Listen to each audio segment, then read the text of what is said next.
when you introduce yourself as a person with a disability, the first thing someone will do is look at you and they're like, but you're not lame, you're not, your eyes are working very well. Then they shout, you're hearing, then which impairment do you have? So that is also a social issue that just needs a lot of awareness. People need to know that there are so many challenges health-wise that people have that do not favor them in carrying out the day-to-day activities. Then now to the management, we have an issue of transportation.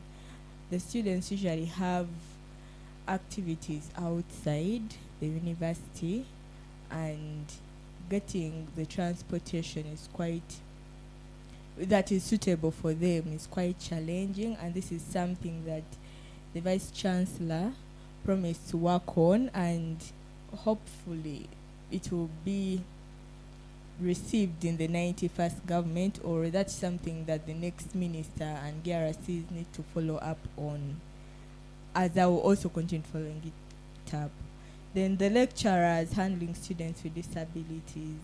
There are some lecturers that actually notice that there is someone with maybe a hearing impairment or a visual impairment, and their notes are not really favoring them. For the case of hearing impairment, these students have sign language interpreters, and these sign language interpreters you need to talk a little slower so that they can effectively communicate what you have said.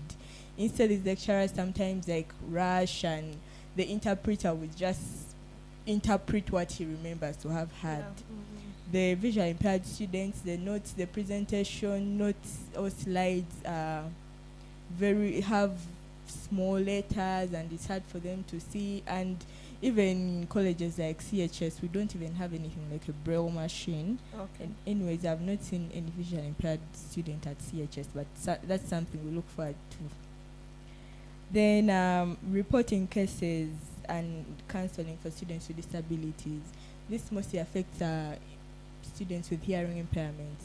How do you go to a counselor who does not know sign language and actually explain your issue to this counselor?